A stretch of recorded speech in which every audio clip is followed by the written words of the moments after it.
Hey explorers, it's Brian here, and as we finish up our study of Europe, what do you think? Would you like to travel to Europe? If so, you're not alone. It seems like even non-Europeans are in love with Europe. This Euro obsession may be a result or cause of a typically Eurocentric focus in many educational systems, emphasizing the impact of Europe without sufficiently addressing the influence of other civilizations as well.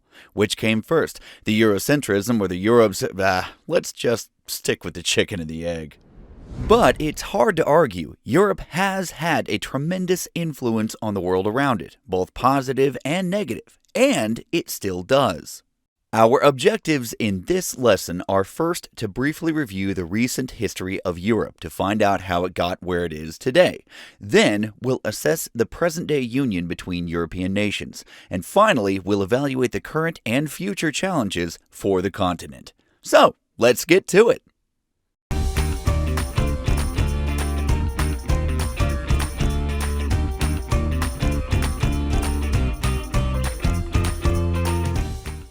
Historical Review.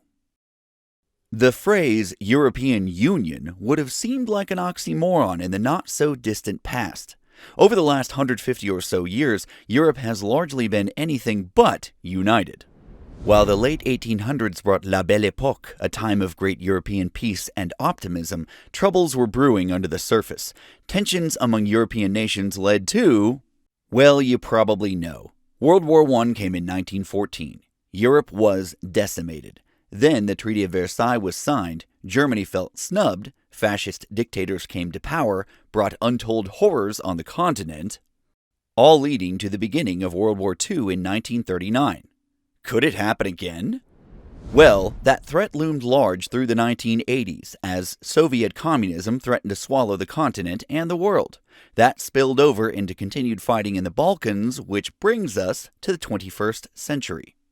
And now Europe is again in a relative era of peace. But just how united is the European Union? And will that peace continue? European Union, an overview. The European Union was officially created in 1993.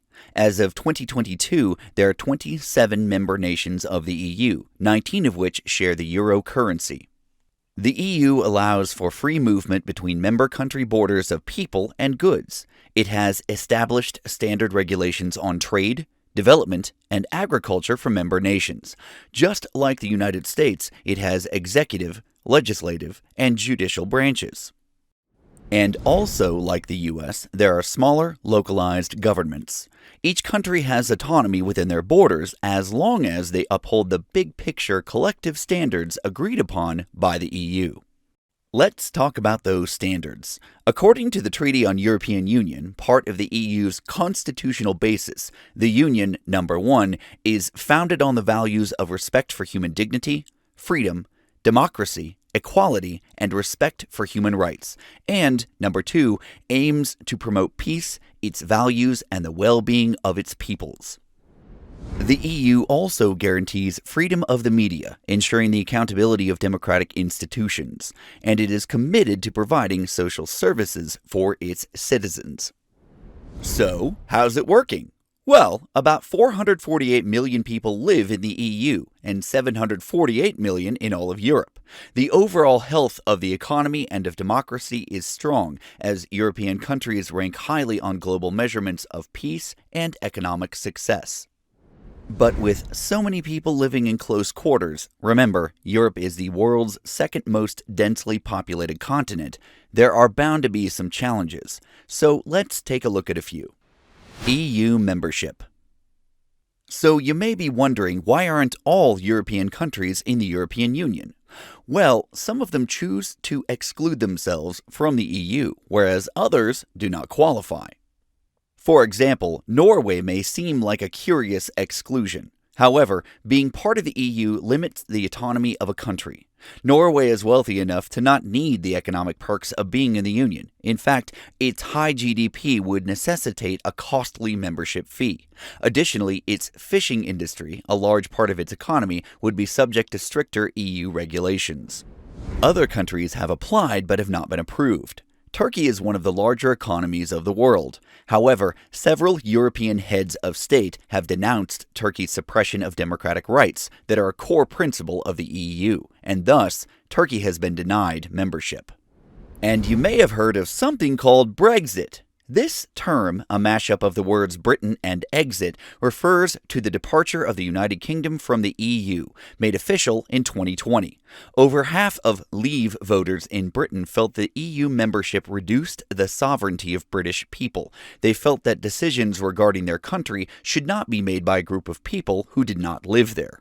Another point of contention was that freedom of movement between borders in the EU led to what some felt was a lack of control of immigration to the United Kingdom. Brexit speaks to the disconnect between older and younger Europeans. The Leave vote was driven by voters 65 years and older. Young voters overwhelmingly supported staying in the EU, but a smaller percentage of this demographic showed up to vote in the first place.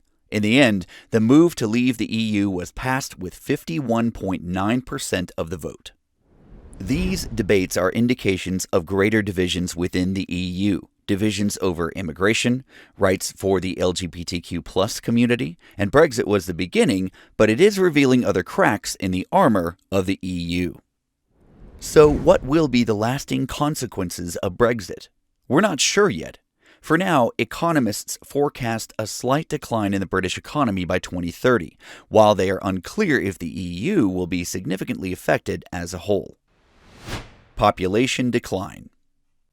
If you recall, one theme which seemed to be universal across the regional lessons was that population in Europe is aging, a phenomenon nicknamed the graying of Europe.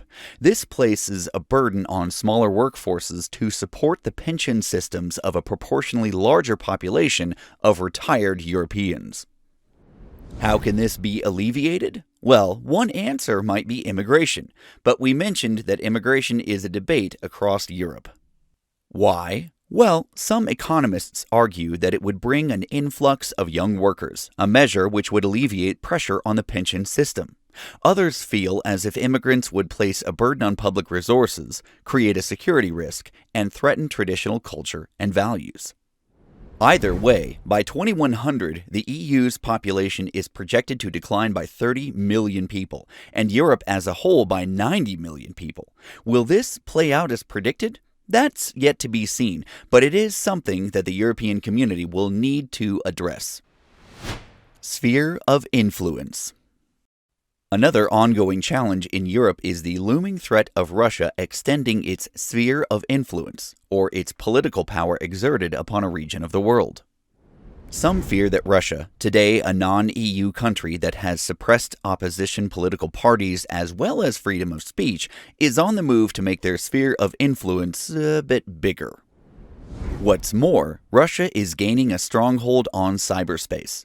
Russia has targeted the government websites and used the internet to sow public discord in a variety of countries, including the US. In 2021, Microsoft identified that 58% of government-sponsored cyber attacks come from Russia. Is this the way that a modern version of the Cold War will be fought? We just have to wait and see. Climate. Finally, remember the crystal clear water in the Greek Isles, or the fresh smell of needles from Sweden's spruce? The EU wants these to be enjoyed for a long time to come, and the continent is at the fore when it comes to tackling a global issue, climate change.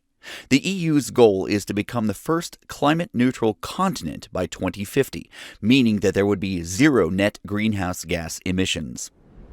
So, yep. The EU is viewed as a world leader of sorts, but you may have heard the saying, with great power comes great responsibility. By the way, a saying that goes back to the ancient Greeks, and indeed the European Union has both. And not everyone agrees on what that power entails or who the EU should be responsible for.